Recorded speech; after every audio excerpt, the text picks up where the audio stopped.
welcome back to my channel and welcome to a new video. For today's video, I didn't want to do a vlog. I wanted to do more like a sit down video. And then I remembered that I was stranded in Mexico at some point in my life. So I'm like, let me tell them the story of the time when I was literally stuck in Mexico. Anywho, I'm just gonna do a mukbang style chit chat story time. I just have a Southwest avocado salad from Wendy's. If you haven't tried it, you're missing out. I get it with no cheese and light avocado. This is just the dressing that it comes with. It's Southwest Ranch. Like, the salad doesn't taste as good without this dressing. When people tell me they don't like salad, I'm like, no, you just haven't found your salad. Because I'm not a big fan of salad overall, but I love this salad particularly. And then also what in the world, bro? Like, you discontinued croutons. Why? Anywho, so now I had to buy my own croutons. These are just garlic and butter flavored croutons. And I'm just gonna sprinkle these on top. I'm a texture person, so like if I don't have a crunchiness to my meal, I don't like that mushy feeling. So that's why I add these croutons, and they're so bomb.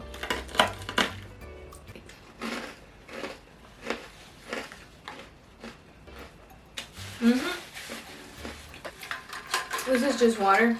I have it in my Starbucks cup. Shout out to Starbucks for making useless cups. This cup is supposed to like keep my drink cold. It does for like 2 hours, and then it's like all melted. You're better off getting, I think I got one from Walmart. Okay, so I don't know where to start. Let me check. Let me think. Let me add some context to why this experience was so bad and traumatizing for me. When I used to travel to Mexico when I was younger, my mom is a single mom, so obviously the more like cheaper alternative to traveling is going by car. And so every time we drove, it was miserable. It was miserable. And it's not because I'm bougie and I don't like riding cars for long. It's just I have horrible motion sickness. When we go long distances, like when I want to travel like through car or have like some sort of like road trip, I always like to drive because that's the only way that I can keep myself from getting motion sickness. When I was younger, I couldn't drive obviously, so my mom and my aunt drove, whoever it was that we were riding with. Majority of the time I would just try to sleep. My motion sickness was awful, to the point where like I would literally feel like I would pass out because it was just so bad. I don't know where I got this motion sickness from. I don't know why I have it. If you know why people have motion sickness, let me know. I've tried the little band that I think is supposed to help you. Nothing helps. So I literally vowed never to go to Mexico unless I could afford flying, because that was just going to be way more enjoyable to me than riding the car because of how bad my motion sickness was. So time travel to 2018, I think it was. We're gonna go to Mexico. The only reason we were gonna go to Mexico was because my aunt, one of my aunts, is constantly looking at tickets to travel. And so she, for whatever reason, found these tickets that were around $200 round trip to Mexico, which is insane. Like, that's a ridiculous price. But anywho, she got the tickets for $200 and she called us super quick and she's like, hey, let's all go to Mexico. I'm not even exaggerating. I want to say there was about 20 of us that went to Mexico with those $200 tickets. So when you go to Mexico, there's no, like, to where we live, which is Guanajuato, there's no direct flight. So we have to travel from our airport, or like Orlando Airport, Miami Airport, whichever one we choose. We have to travel from that airport and then have a layover in either like Texas or one of those surrounding states, or you have a layover in Mexico City, which is where the international airport is in Mexico. I have my passport.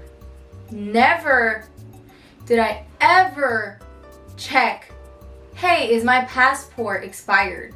When I board from the United States, that plane from the United States to Mexico City, there's no problem, like they let me board. Never once did anyone say like, oh, did you know your passport's expired? Like, you can't fly? Nothing, never, nothing. I get to Mexico City, and I'm in the process of getting onto my connecting flight to go to my state. I think I had to go through customs, and he looked at my passport and he's like, how did you board the plane from the United States? And I'm like, what do you mean? I'm like super confused. I'm like, I boarded it with my passport. He goes, your passport's expired. I was like, what? And he goes, yeah, your passport's expired, so I don't even know if I can let you board the plane to your connecting flight. And I'm sitting there and like my heart just like sinks. And so at that point, like so many things go through my head. I'm like, wait, so how did they even let me come here? And he goes, I have no idea if they were even checking your passport. And so he was like super, super nice. And he's like, listen, I'm going to let you board onto your connecting flight, but just know when you're coming back, you're not going to be able to travel by plane. And so that just gave me a little bit like more hope, because I'm like, okay, at least I can make it to Mexico, you know, have my vacation or whatever, and then figure out how I'm gonna get back, because I can't travel by plane. And I was like, maybe I can make an appointment with like the United States consulate or whoever to get like a passport, like a same day appointment. So okay, once he told me, you know, you can board onto your connecting flight, all the weight came off my shoulders. I'm like, okay, I'm gonna be able to make it to like, you know, the vacation, because I was so excited to spend like that whole, like I think week or 2 weeks with my family. Okay, so I board, we get picked up in the domestic airport. I explained to my mom, like, listen, they told me that this and that. My mom's like, oh, like, don't worry. Here in Mexico, they do like same day passports for like situations like those. And I said, okay, so I went through my whole vacation. We had a super good time. And then it comes to the day where like I have to come back to the United States. At that point, we'd realized like they're not doing the same day passport anymore. Like for some reason, there's no way I can get my passport. So I 100% cannot fly back. And so we get to the airport and like we still try to like board the plane and all. And of course, like I can't board the plane. My passport's expired. And so the man's like, the only way you're gonna be able to get back is if you cross the border like on land. So basically that means it's just like driving, basically like the road trip that I so desperately hated. He said you're gonna have to take a bus to like Texas or one of those surrounding states right after the border, and then right there you can take a flight to like Florida, because domestically you don't need a passport. You just need your ID. And so of course I could have just showed them my license like once I get to the United States and just fly to Florida. Okay, well I was like, well that's the only thing I can do. I'm gonna have to do it. And I was literally terrified. I had never traveled by myself at that point. And I was like, okay, well I guess I'm gonna have to do that. Luckily I have an aunt who lives I want to say like 20 minutes, 30 minutes from the airport. So my cousin came to pick me up, and I basically stayed with him and my aunt and my uncles, like their whole family, until my cousin, one of my cousins, he was about to come back to the United States. He was gonna come back to Florida. He also went to travel, and he was like, I don't mind like taking the bus with you, because I had never done it, especially not from Mexico, and it was a 13-hour bus ride that I would have to have like ridden by myself.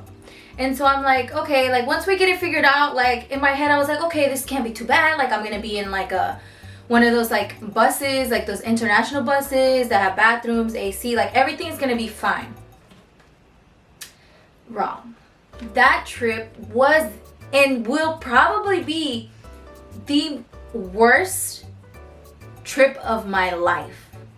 And I don't understand, I can't explain to you how bad that trip was for me. Like the return, not the vacation itself, the return. It comes to the day where we have to go back. So I rode from the house to a taxi station, from the taxi station to the bus station, from that bus station to an international bus station, and that was the bus that I was gonna ride for 13 hours. Keep in mind, these little like trips, like when my aunt was taking us to the taxi place, I think it was like 20 minutes. And then from the taxi place, we had to go to the domestic bus. That was like another 20 minutes.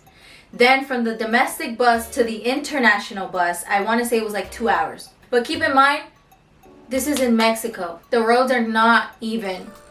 I'm constantly like moving in like the taxi.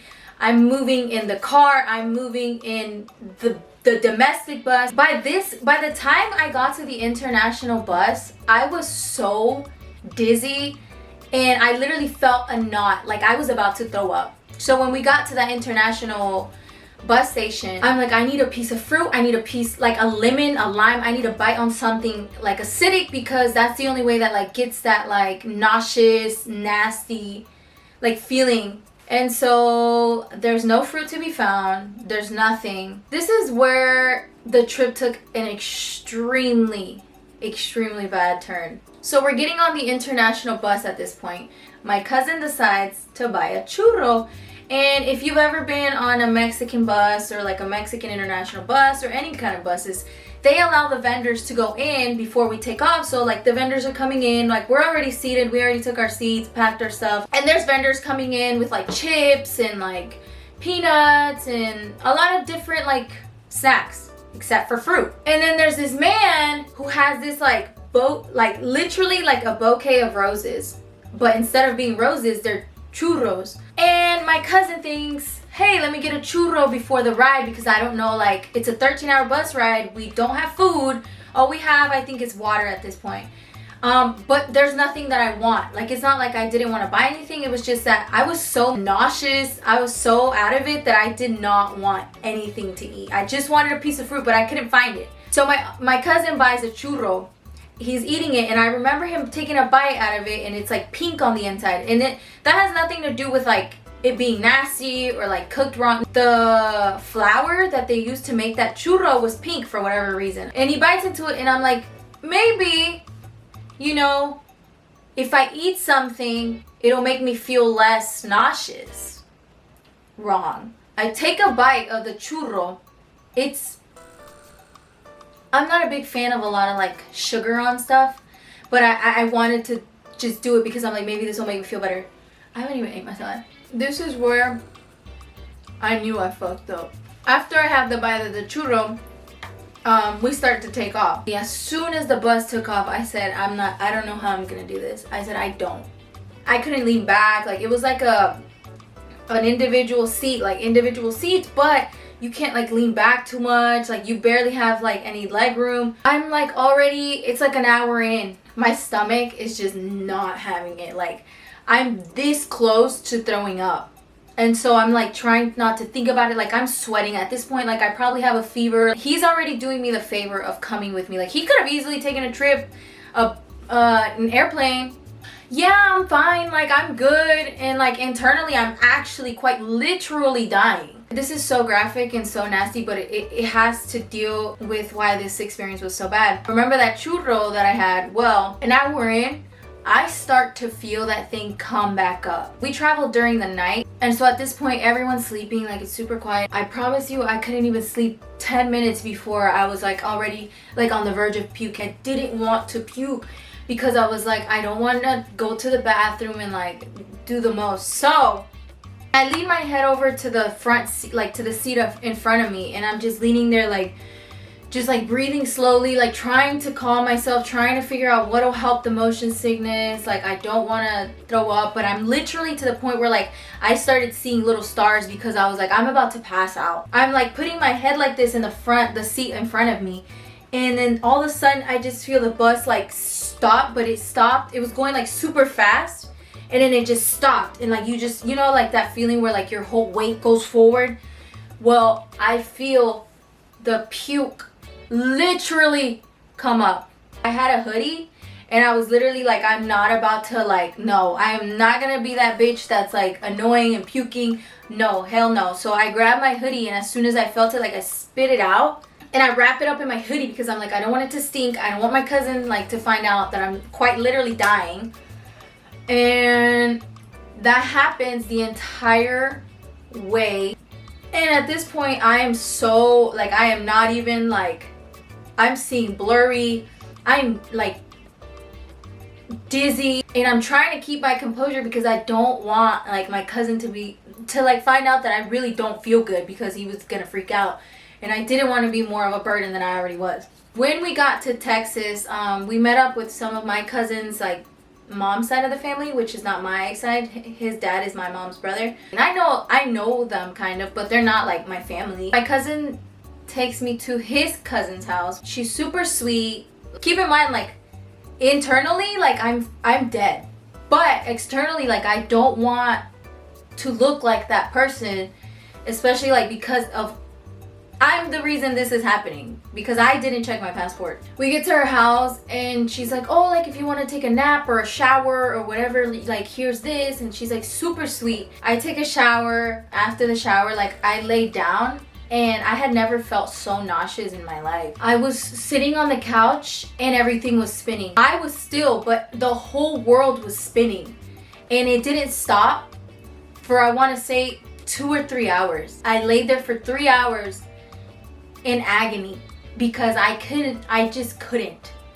At this point, I couldn't move. I got carried away and I'm not even eating my salad, but hold on. And I just remember going to the bathroom and just feeling so, like I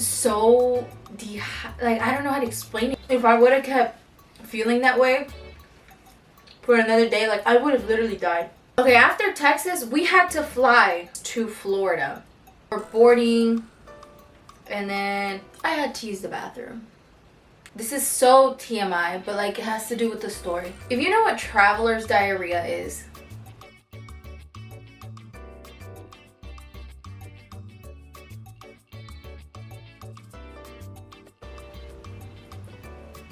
you understand. If you've ever had to deal with traveler's diarrhea, you understand how severe that whole thing is. I could not be off the toilet for longer than, like, I want to say 20 minutes, 15 minutes. Just imagine that on a plane. Keep in mind, this whole time, I don't want anyone to find out that I'm like suffering in complete agony. So like my cousin's like, oh, like, are you good? And I'm like, yeah, I'm good. Internally, I'm like, we get to Florida. I can't even express myself. I have no energy because I had been throwing up and using the bathroom every 15 minutes. And then after I get picked up from the airport, I'm in like my boyfriend's truck. We have a 4-hour car ride home. I think those 4 hours to my house were the longest 4 hours of my life. I got home at like midnight. Everyone's sleeping in my house. I just remember opening the door, going to my bed, and just laying there. And literally just laying there. I had never been so happy to see my bed. And then it didn't go away. Right? Like, if you know what travelers diarrhea and travelers throw up and like, if you've been through that, you understand the severity of this. Like, people die from this, from dehydration. It still lasted, I want to say, like 2 weeks or a week and a half after I got back home. Moral of the story, don't you ever travel without checking your passport. Because man, did I go through it. And I tell my cousin, the one who did all this with me, I'm like, bro, if you ever need a transplant, a kidney, you let me know. Because I don't know anyone who would have done what he did with me. My cousin Jose, shout out to you for coming through and writing this crazy ass ride. He had no idea I was going through all this, but that's literally what was going on. So basically that concludes my story. That wraps it up for this video. Thank you guys so much for watching this video. Don't forget to like, comment, and subscribe, and I'll see you guys in my next one.